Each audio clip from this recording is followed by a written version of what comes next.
10절에서 12절까지 보겠습니다. 우리 함께 읽겠습니다. 세 절 같이 읽겠습니다. 10절부터 12절까지입니다. 함께 읽습니다. 시작. 이르되 내가 동산에서 하나님의 소리를 듣고 내가 벗었으므로 두려워하여 숨었나이다. 이르시되 누가 너의 벗었음을 내게 알렸느냐? 내가 내게 먹지 말라 명한 그 나무 열매를 내가 먹었느냐?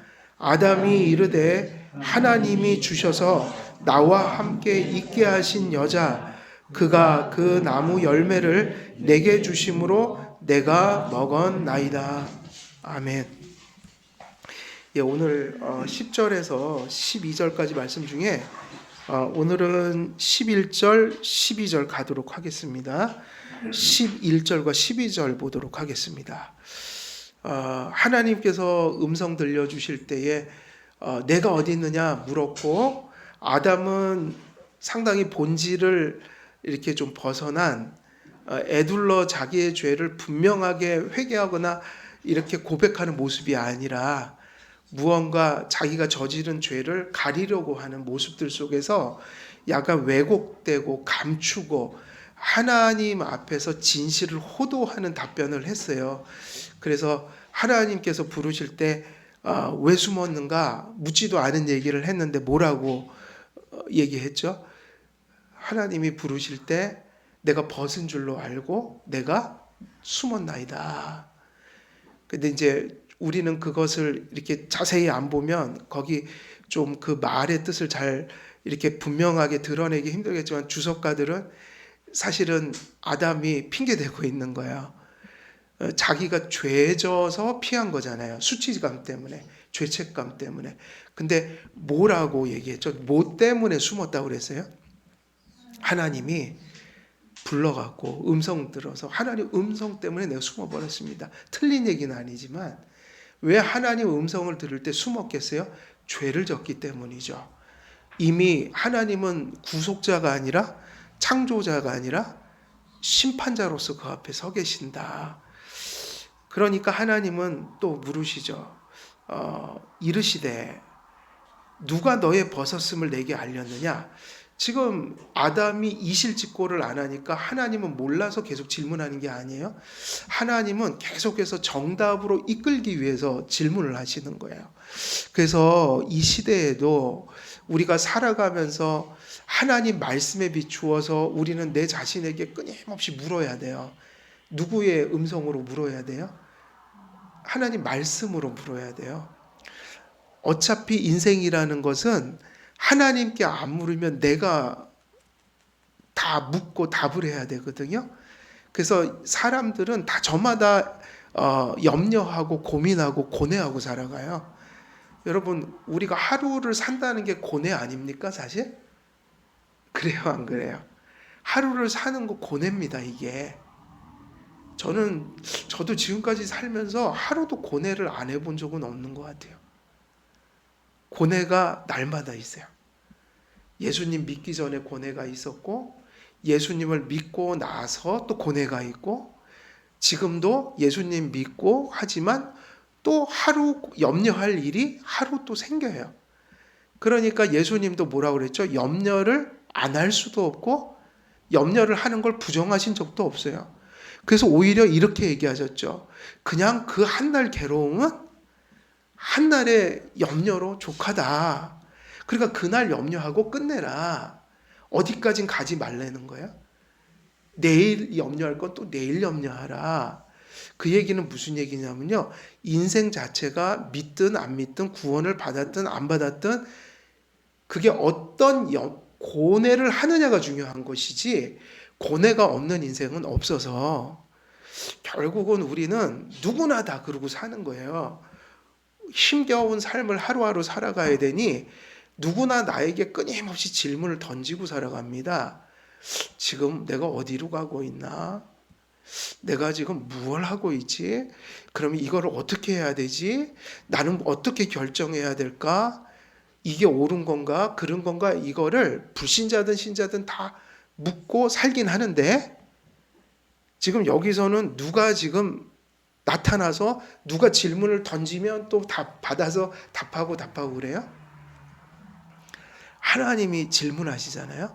물론 하나님이 질문하실 때 아담은 숨기고 빠져나갈 구멍을 생각하고 핑계를 대고 정답을 얘기 안 하지만 성경을 보세요. 하나님이 물어오기 시작하면, 하나님과 대화를 하기 시작하면 하나님을 당할 자가 있을까요? 없을까요? 당할 자가 없어요. 그게 무슨 얘기냐? 내가 내 부패한 본성에서 나온 걸 가지고 아무리 뒹굴고 입을 뒤집어 쓰고 고민하고 염려해봤자 답이 없단 말이에요. 그래서 저는 요즘에 이 심리학 상담 이런 거를 상식적인 선에서만 믿고 그 이상은 틀린 게 많다고 생각하는 사람 중에 하나예요. 왜냐하면 이 시대의 심리학이 프로이드 심리학인데, 프로이드는, 그러니까 지금 심리학과 정신과 의사들은 다 누구의 이론을 기초로, 뭐 프로이드나 융 같은 사람들. 근데 프로이드라는 사람은 다 그렇게 가져가요. 다 성으로 풀어버린 거예요. 성으로.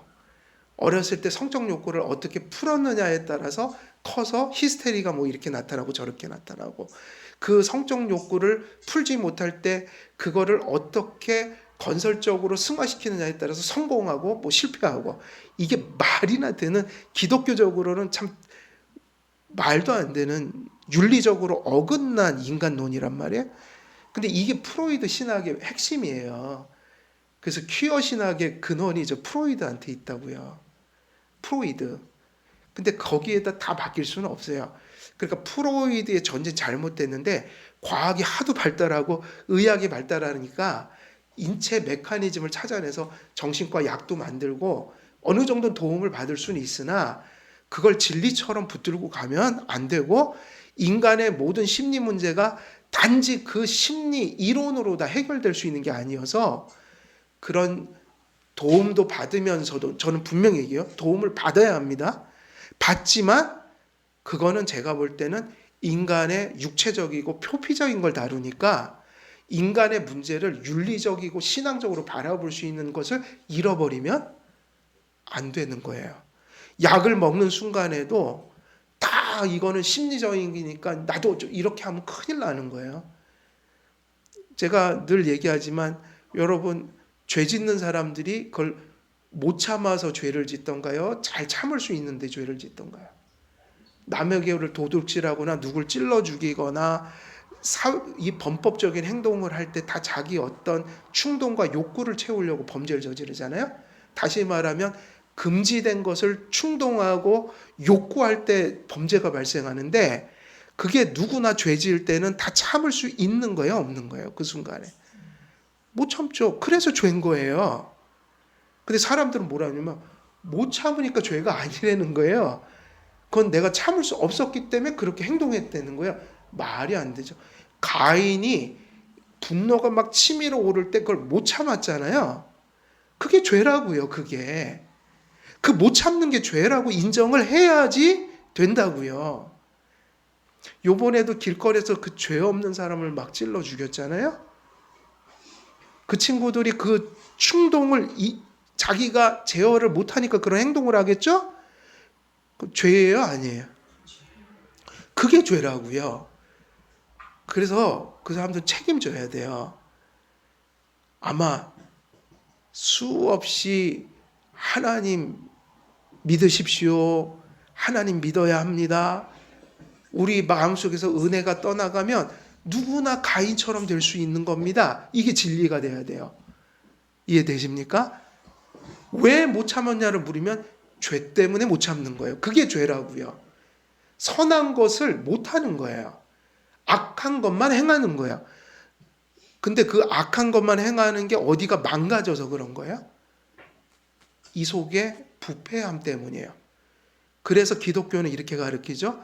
예수 믿고 회개하고 성령을 받으라. 은혜를 받으면 그걸 참을 수 있게 되나요? 못 참게 되나요? 제가 그 얘기하는 거예요. 못 참은 것, 그게 죄이고, 그것도 자기가 한 것이고, 그게 의지적으로 한 거란 말이에요. 왜 못 참느냐? 은혜가 지배하지 않고 뭐가 지배하니까요? 죄가 지배하니까. 원래 기독교 교리도 그렇게 가르쳤다고요. 인간의 의지는 은혜가 지배하지 않으면 죄만 짓는다. 죄 지은 사람 치고 다 똑같다고요. 그거를 하고 싶어서 지은 거고 못 참아서 그렇게 행동한 게 많다고요. 그러면 이렇게 얘기하는 게 맞죠. 그래, 맞아. 그게 죄야. 내 가슴 속에 그렇게 죄가 많고 악이 많아. 그러면 뭐 한다는 얘기가 먼저 나와야 돼요? 예수님 바로 믿고 뭐 해야 된다? 회개하고 그 다음에 주님 용서를 구해서 내 가슴 속에 누가 지배해 주시기를 간절히 바라야 돼요? 성령. 그러니까 이 얘기죠. 만약에 내 마음이 믿음과 회개 속에 있어서 내 마음을 은혜가 지배했다면 그걸 이겨낼 수 있는 거예요? 없는 거예요? 그 이겨낸 거를 우리는 은혜라고 한단 말이에요. 그러니까 핑계 댈 수가 없어요.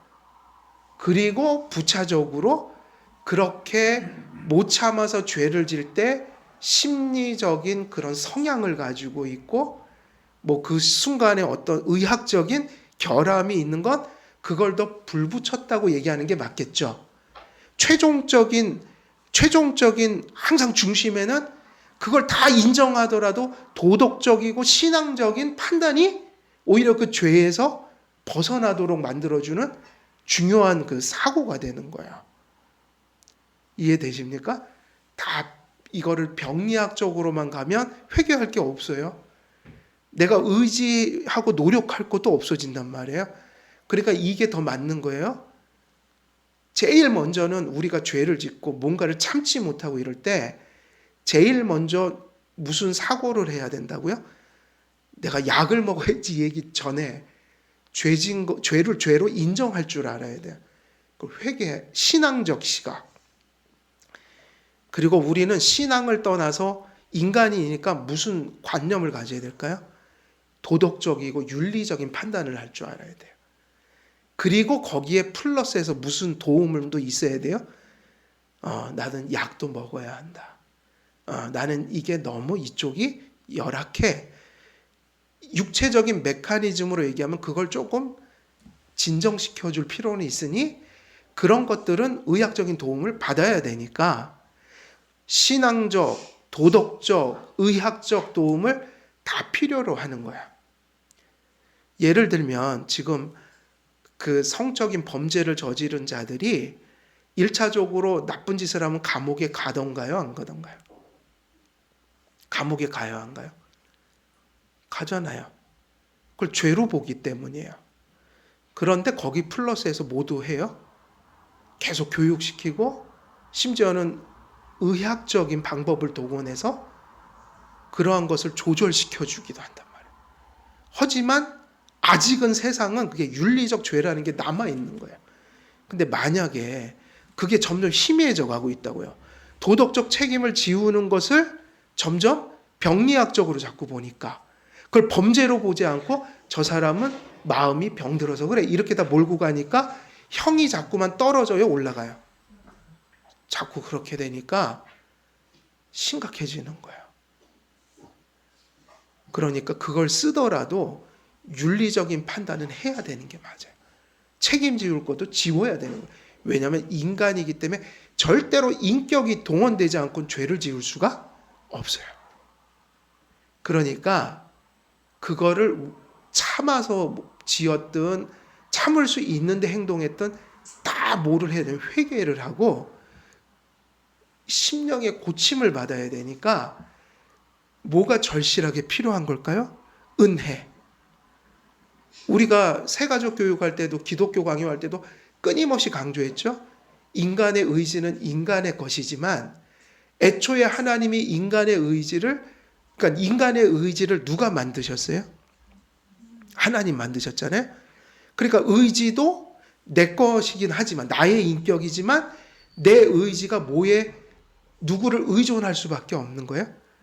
하나님을 의존하고 그분이 내게 은혜를 주셔야 그분이 나와 함께 하시고 내 마음을 붙들어 주셔야 내가 나의 의지로 착한 일을 할 수 있다 이거야. 이해가 잘 되셔요? 그러니까 내 의지라고 내 맘대로 다 되는 건 아니란 말. 피조물이잖아요. 절대자가 아니잖아요.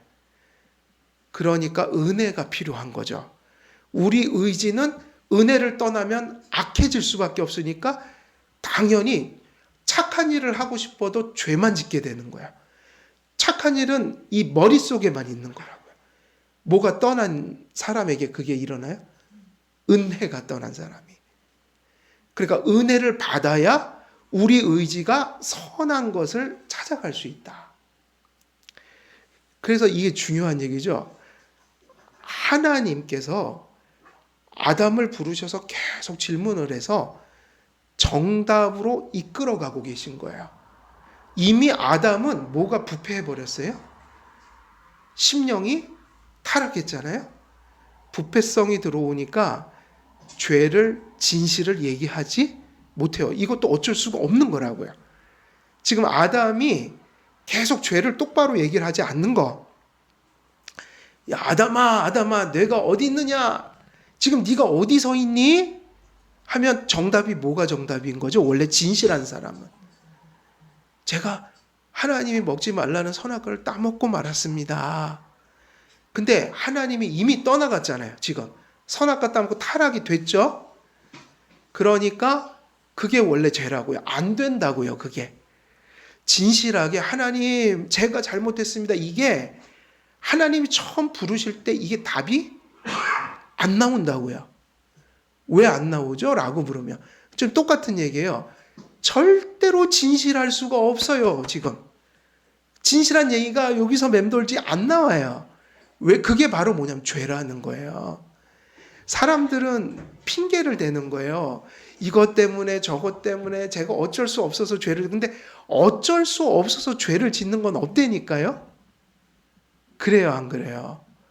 은혜가 임해서 내 마음이 바르다면 죄를 안 짓겠죠. 근데 왜 어쩔 수 없어서 죄를 짓냐면 부패했기 때문이라고요. 은혜를 상실했기 때문이라고요. 그러니까 그것을 얼른 깨닫고 이것이 정상이 아니고 그것을 우리가 이거는 아니다라고 할 때 나는 그냥 이게 심리학적으로 병리적인 거야. 이렇게 하면 안 되고 어디로 가야 된다고요? 신앙적인 판단으로 가서 하나님 앞에서 잘못한 거다. 그리고 어디로 가야 된다고요? 윤리적인 판단을 하고 이건 도덕적으로 그릇된 거야. 그리고 나머지 것은 있을 수는 있지만 이거는 그래서 그냥 불을 더 타오르게 하는 약간 그런 것으로 여기는 게 더 맞아요. 이래야지 문제가 해결이 돼요. 그래야지 사회가 깨끗해져 가요. 그래야지 교회가 정상적으로 신앙생활을 할 수 있어요. 아담은 지금 하나님은 어찌됐든 행위 언약 속에서 이제 심판자로서 서 계시지만 공의의 하나님은 항상 정리할 건 정리하고 가시는 분이에요. 그 사랑의 하나님도 공의의 하나님이기 때문에 절대로 죄를 그냥 넘어가는 법은 없어요. 그러니까 하나님은 지금 뭔가 답을 구하고 계신데 애초부터 오답을 얘기하고 있잖아요. 그러니까 하나님이 또 뭐를 또 얘기하셔야 안 하셔요? 뭐를 하시죠? 질문. 제가 요거 중요하다. 이게 왜 중요할까요? 아까 말씀드렸죠?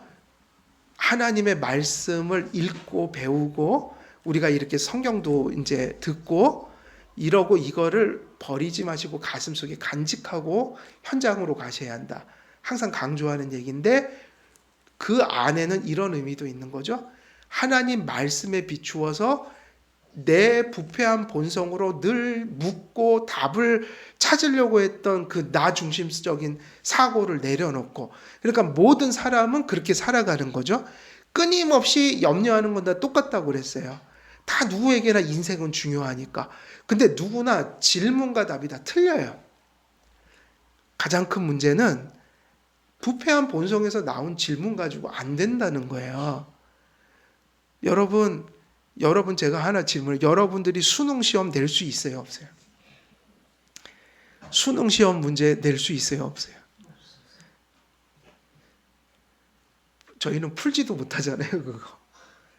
질문도 못 만들어요. 그래서 그분들 최고 대단한 선생들 모아다가 저 호텔 같은 데다가 가둬놔요. 핸드폰 다 뺏어요. 나오지도 못하고 거기 갇혀 있는 거예요. 거기서 문제를 만들어요. 수능 문제를. 변별력 있는 문제를 만들어야 돼요. 근데 그거 아무나 만들 수가 없어요. 어떤 사람들이 만드냐면 그 답을 아는 사람이 만드는 거예요. 우리가 인생의 문제를 사실은요, 다 어떻게 살아가냐면 부패한 본성에서 나온 거로 염려하고 고민하고 질문하고 이러니까 답도 제대로 나올까요? 안 나올까요? 답도 못해요, 우리들은. 그래서 하나님의 말씀이 우리 심령 속에 들어와서 하나님의 말씀을 가지고 자꾸 우리 삶을 물어야 돼요. 하나님 말씀이 이렇게 써 있는데 이게 옳은 걸까? 그래서 참 이게 재밌는 얘기지만 저마다 다 옳고 그름을 자기가 기준이 돼서 얘기한단 말이에요. 죄와 선은 누구만이 아실 수 있는 거예요? 예, 우리는 그걸 판단 내릴 기준이 없어요. 기준이 없다고요. 그래서 죄를 선인처럼 부둥켜 안고 사는 사람도 있고 선한 것을 악하다고 얘기하는 사람도 있고요. 그래서 사실은 경건한 자들이 핍박을 받는다고 했어요, 안 했어요? 세상에서 경건한 자들이 핍박을 받아야 안 받아요? 지금은요, 교회 안에서도 경건하게 살면 욕을 먹을 확률이 있어요. 왜냐하면 교회들이 기준이 사라져 버렸으니까. 옳은 것을 그르다고 얘기하는 사람들이 많단 말이에요. 그게 무슨 얘기냐면 옳고 그름은 우리가 정할 수 있는 게 아니어서 옳고 그름을 하나님한테 배워야 되거든요. 근데 다 사람은 신앙이 없거나 신앙이 있어도 하나님 말씀을 잘 정립하지 못하면 옳은 게 그른 것이 되고 그른 것이 옳은 것으로 둔갑해 버려요.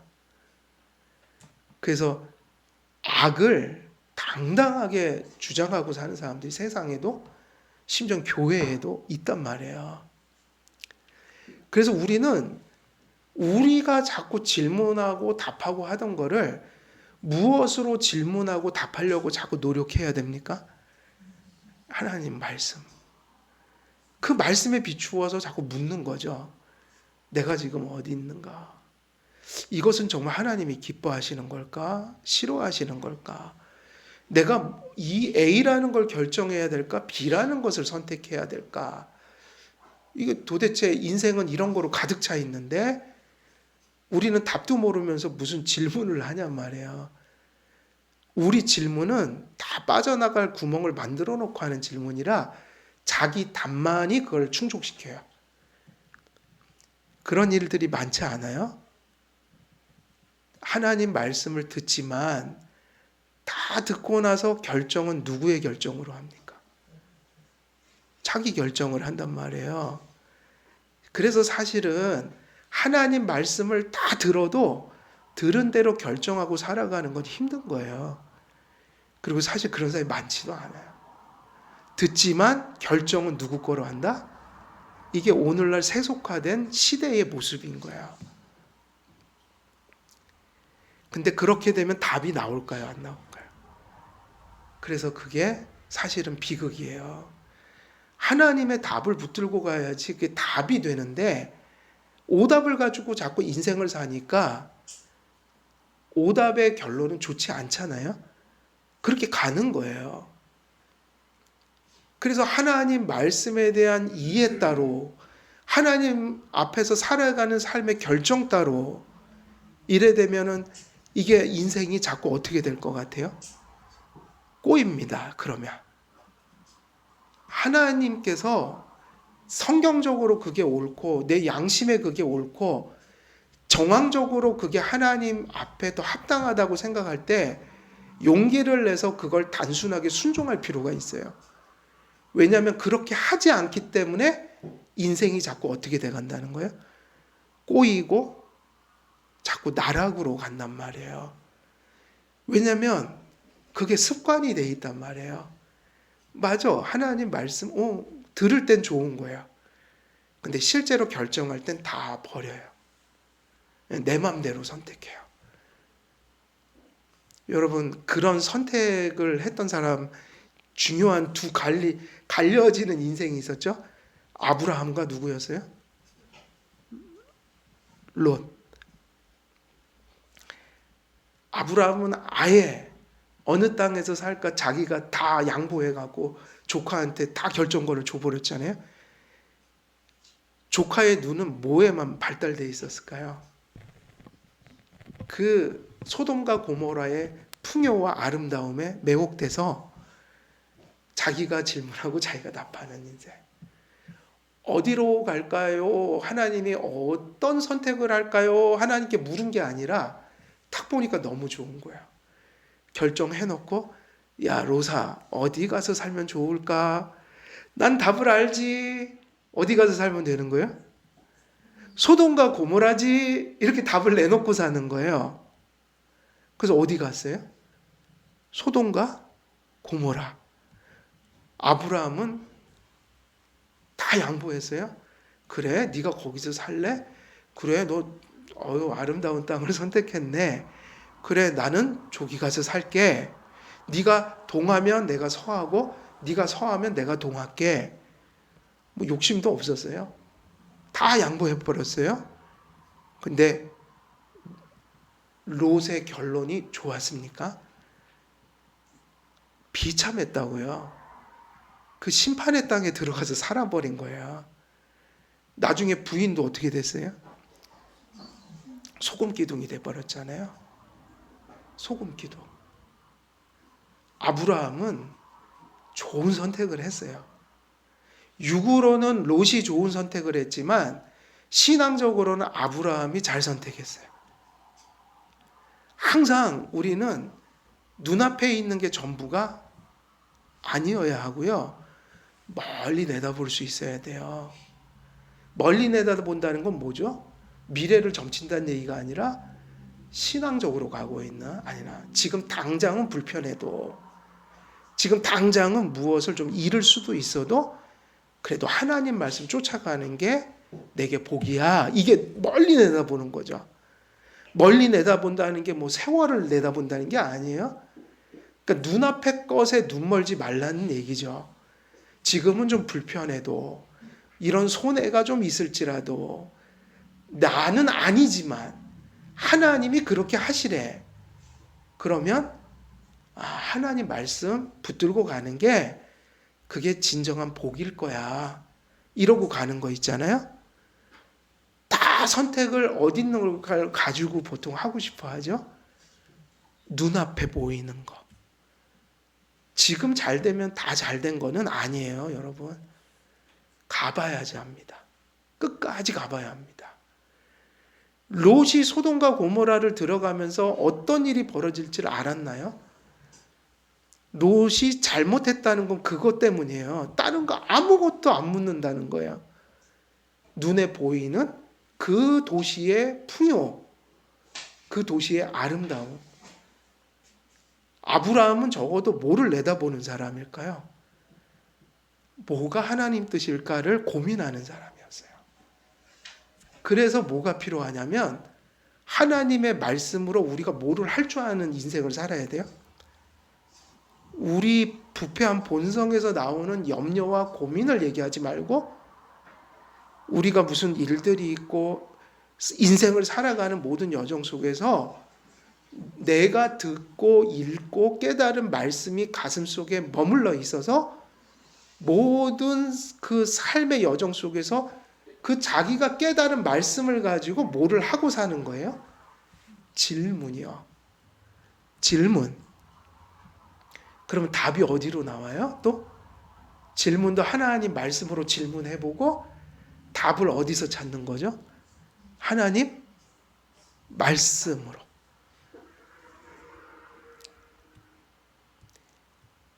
아이들이 지금 키우다가 뭐 문제도 생기고, 또 아이들 어쩔 때 보면 성적도 막 떨어질 때도 있고요. 뭐 여러 가지 문제들이 있지만 그때 정말 중요한 거예요. 그냥 세상은 그런 거 아니에요? 당장 성적 뭐 잘 받아오면 다 되는 거 아니에요? 우리는 그러면 안 되죠. 하나님, 내 자녀가 지금 이럽니다. 성적도 뭐 좀 떨어졌습니다. 하나님은 이 자녀를 어떻게 키우라고 나한테 보내주셨나요? 단지 성적만 해결하면 다 될까요? 하나님은 어떠십니까? 생각을 자꾸 묻잖아요. 그러면 세상 사람들보다 훨씬 풍요로운 답이 나와요. 성적은 전부가 아니다. 하나님은 아이들 그거 가지고 판단도 안 하신다. 이해가 되십니까? 무슨 얘기인지. 만사를 세속적인 방식으로 질문하고 답하면 다람쥐 쳇바퀴처럼 돌아갈 수밖에 없어요. 인생이. 멀리 내다보라. 지금 이것이 나에게 당장의 어떤 안락을 가져오든 불편을 가져오든 하나님은 뭐라고 말씀하시는가. 성경에서 하나님은 그 말씀을 우리가 보면 지금 내 인생의 이 봉착한 문제를 어떻게 지금 바라보시는가. 이걸 자꾸 질문할 줄 아는 사람이 되어야 한다. 여러분, 고난이 찾아왔을 때도 이것 때문에 이겨내는 겁니다. 내가 환난이 찾아오고 역경이 찾아오고 고난이 찾아올 때 부패한 본성은 뻔한 거예요. 이게 불평할 일 아닐까? 야, 이 정도 됐으면 너 좌절하고 절망해야 되지 않을까? 너 이 정도 됐으면 포기해야 되는 거 아니야? 너는 인생이 얼마나, 그러면 이제 그런 말까지 나오는 거죠. 이제 뭐까지 나와요? 예수 믿는 사람이? 이 정도 가면 배는 게 없어서 팔자까지 들먹이죠. 하나님 앞에서. 도대체 너는 팔자가 어떻게 됐길래 이 모양 이 꼴로 지금 살아가니? 이게 다 누가 질문하고 답해서 이런 꼴이 나오는 거예요, 마음에. 하나님 시각에서 보면 고난도 감사할 일이 될 수 있어요. 그렇지 않아요? 세상 사람들과 하나님의 시야에서의 고난은 섭리와 하나님 사랑이라는 것으로 볼 때 너무너무 다른 시각으로 고난을 바라본단 말이에요. 내가 절망하고 원망하고 좌절하고 포기하고 강팍해지는 것은 사실은 누구 책임일까요? 환경 탓이 아니라 내가 인생의 질문을 잘못 던지고 살았기 때문인 거야. 똑같이 고난당한 게 어떤 사람에게는 야, 이 고난 때문에 내 신앙이 이렇게 자랐고 사실은 이 고난이 내게는 복이었다. 이렇게 얘기하는 크리스찬들이 너무 많아요.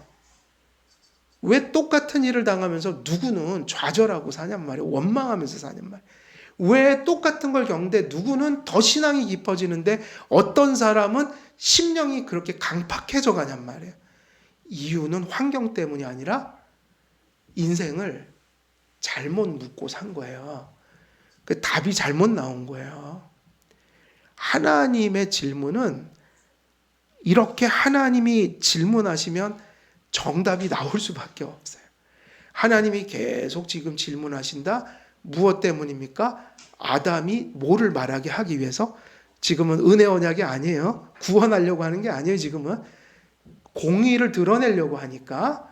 공의를 드러내려고 하면 아담의 입에서 뭐를 얘기해야지 되는 거죠? 진실을. 지금은 거기까지예요. 근데 하나님이 질문해 가시니까 점점 수사망이 좁혀져 오는 거야. 하나님의 질문을 피해갈 수가 없어요. 다시 말하면 하나님이 개입하시고 하나님과 말씀을 나누면요. 그 하나님의 말씀을 벗어날 수가 없어서 진실이 어떻게 되게 돼 있어요? 드러나게 되는 거예요. 그래서 하나님께서는 연이어 아담에게 질문하십니다. 그 질문은 누가 그의 벗었음을 알게 하였느냐는 것이었습니다. 처음에 정답을 얘기 안 하니까 하나님은 이제 전곡을 찌르는 이 질문으로 진실을 드러내려고 하시는 거예요. 뭐라고 그러셨죠? 내가 하나님이 부르셔서 제가 벗은 줄로 알고 제가 숨었습니다. 이러니까 하나님이 이제 심도 높은 질문을 또 하세요. 항상 하나님의 질문은 정확해요. 인간으로 꼼짝달싹 못하게 만드셔요. 뭐라고 질문하시냐면 그럼 네가 벗은 걸 네가 알려준 게 누구냐? 이렇게 물으신 거야. 네가 벌거벗은 걸 어떻게 알았어? 너 어제까지 벌거벗고 다녀도 그런 소리 안 했잖아. 지금 뭐를 끌어내시는 거야? 왜 벌거벗은 것을 수치스럽게 여기죠? 죄를 졌기 때문이잖아요. 좁혀 오고 계신 거예요. 여러분, 하나님의 말씀을 자꾸 읽고 듣고 우리의 심령 속에 되뇌어야 하는 것은 성령께서 말씀으로 우리를 진리 가운데 인도하세요. 여기서는 물론 진실을 드러내고 공의를 드러내는 거지만 이건 구원도 마찬가지인 거예요. 항상 하나님의 말씀에 비추어서 답을 생각하려고 해야 된다. 그 질문은 누가 그의 벗었음을 알게 하였냐는 것이었습니다. 하나님께서 질문하심은 아담이 앞에서 자신이 숨게 된 이유를 정직하게 고백하지 않았기 때문입니다. 앞에서 처음 질문하실 때에 이것을 우회해 가니까 진실을 얘기할 수 있도록 그를 이끌고 계신다.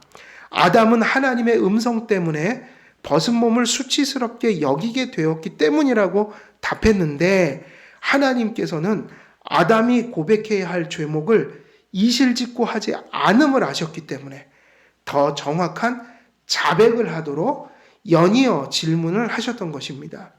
아담은 자신의 죄책을 인정하지 않고 오히려 숨기려 하였고 하나님께서 더 추궁하시자 죄책을 이제 어디다 떠넘기기까지 해요? 좁혀오고 있긴 한데 또 사람의 죄의 그 타락성도 아주 찔긴 거예요. 이 정도면 좀 실토하고 그래야 되는데 인정을 안 하더라.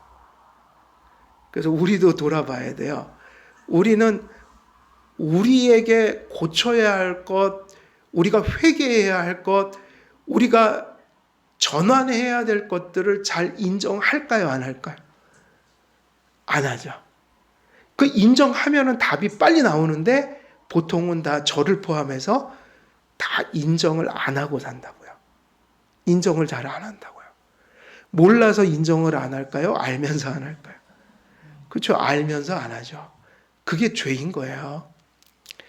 가인도 하나님 앞에 지금 똑같은 상황에 직면했을 때 아벨 죽인 거를 인정했어야 안 했어요. 똑같은 일이에요. 다 누구나 지독하게 자기 그거를 인정 안 하려고 한다고요. 그래서 사실 우리는 삶을 고치기가 쉬워요, 어려워요? 어렵다고요. 우리의 그 모난 곳을 참 고치기가 힘들어요.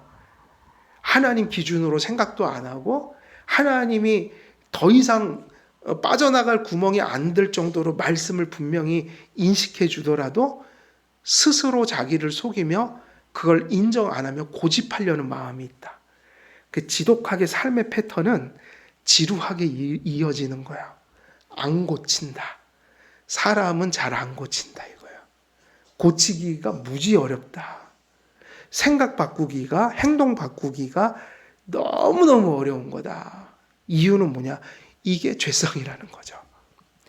아담은 자신의 교만과 탐욕과 배은망덕으로 형벌을 받는다는 사실을 깨달아야 했습니다. 그러나 그는 책임을 감추었습니다. 그러므로 하나님께서는 진실을 모르셔서 질문하신 것도 아니며 의문을 제시하시는 것도 아니었습니다. 하나님께서는 모든 것을 보십니다. 그러므로 질문은 아담이 감춘 진실을 드러내시려 하신 것입니다. 즉 하나님의 질문은 아담의 정직하지 못한 양심을 일깨우고, 그래서 이거 중요합니다. 하나님이 누구의 양심을 일깨우고 있는 과정입니까? 질문의 과정은 양심이에요. 우리가 이 설교를 듣고 말씀을 접하는 게 성령님이 무슨 일을 하시려고 말씀을 듣게 하냐면 양심을 깨끗하게 하기 위한 거예요. 양심이 깨끗하다는 게 뭐냐면 우리의 양심이 그동안 숨기고 가리고 왜곡한 것을 말씀대로 인정하는 양심. 그 양심 가운데로 지금 일깨워 가고 계신다. 그래서 그의 죄를 날카롭게 드러내고 계시는 과정을 지금 아담에게 행하고 계신 겁니다. 그래서 그분의 질문은 일종의 이런 거였어요. 질문 자체가 뭐와 같은 거예요? 지금은 이 상황에서는 질문 자체가 책망인 거야. 아담아 내가 어디 있느냐는 무슨 뜻인 거였어요? 사실은 그 답을 요구하고 있는 거잖아요. 네가 지금 내가 먹지 말라는 걸 따먹어서 네가 지금 죽었다 이 얘기예요. 죽었다. 네 속에 사망이 들어왔다. 너와 나의 관계가 파탄이 나버렸다. 이 일을 어찌할 것이냐. 이게 무슨 얘기라고요? 내가 어디 있느냐. 근데 답을 안 하니까 네가 벌거벗은 벗은 것을 누가 가르쳐 주었느냐. 지금 시간 없어서 여기서 마치지만 또 뒤에 보면 그 얘기 하잖아요. 누가 먹으라고 그래서 먹었다고요? 하와가. 우리도 그러고 살잖아요. 내 마누라 때문에 내가 못 살아 죽겠다. 나는 우리 남편 때문에 미치고 환장하겠어요. 애들은 또 나는 우리 엄마 아버지 보면 죽어버리고 싶어. 또 부모님들은 또 뭐라 그래요? 내가 저 새끼 때문에 내가 오늘도 화병 걸려 죽을 것 같아. 모두가 다 어디로? 죄의 책임을 돌려요? 누구 때문인 거예요. 그런 사람이 많지 않다. 그러니까 천주교에서 그거를 왜 자꾸 하는지는 모르지만 그 의미를 우리하고 같은 신학적인 의미는 아닌 것 같은데 내 탓이오는 근데 그것도 너무 또 좀 약간 좀 그렇더라고요. 하도 그걸 의식적으로 도식적으로 쓰니까 뭐 의미인지도 모르면서 내 탓이오 그러고 있는 거예요. 사실은 반성도 안 하면서. 근데 사실은 죄를 짓고 나서는 누구 탓이 없는 거예요. 그건 내 책임인 거예요. 거기서는. 이해되시나요? 누구 때문에 죄를 짓는 건 없어요. 죄를 안 지을 사람은 목이 날아가도 죄를 안 짓고 어떤 사람은 툭 건드리기만 해도 죄를 짓는데 저 사람이 나 옆구리 찔러갖고 죄 졌다니까요. 이러면 안 된다는 거예요. 죄는 누가 짓는 거예요? 자기가. 근데 아담은 역시 부패했어요. 죄의 본질을 얘기하지 않고 뭐라 그래요? 하와가 먹으라고 그래서 제가 이 모양이 됐습니다. 끝까지 회피를 하죠. 끝까지 회피를 해요. 이게 지금 문제고 이게 타락상이다.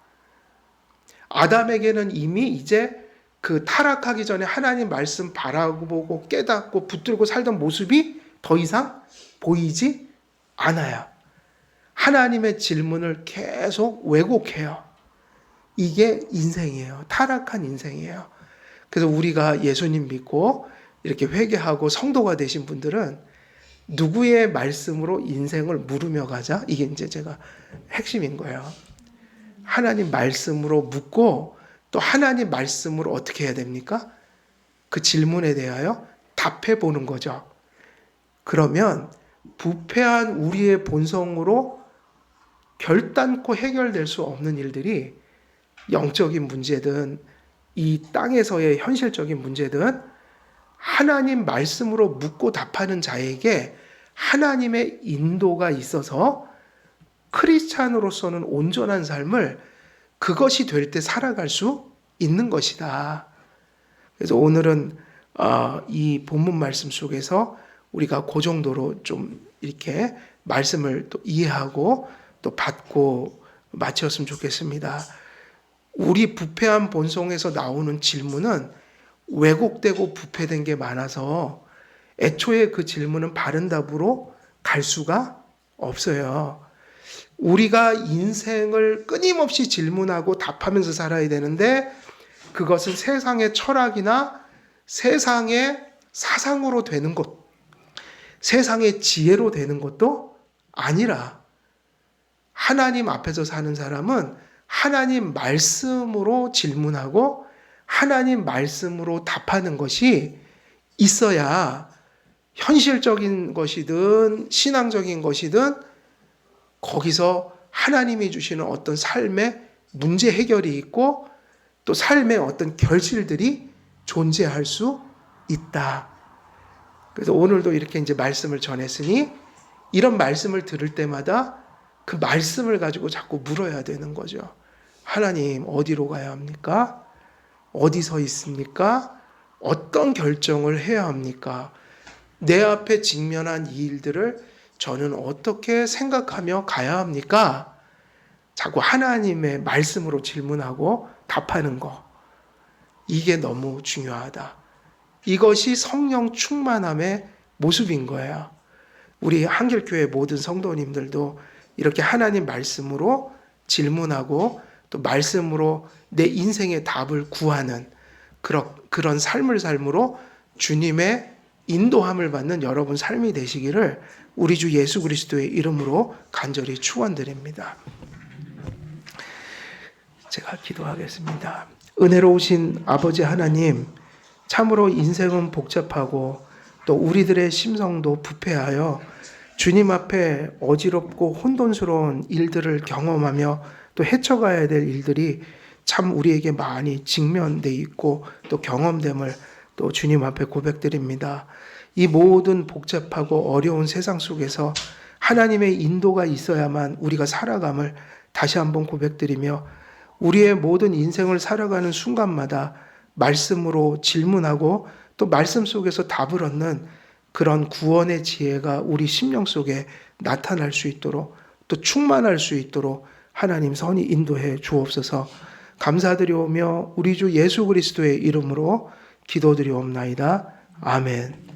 우리 함께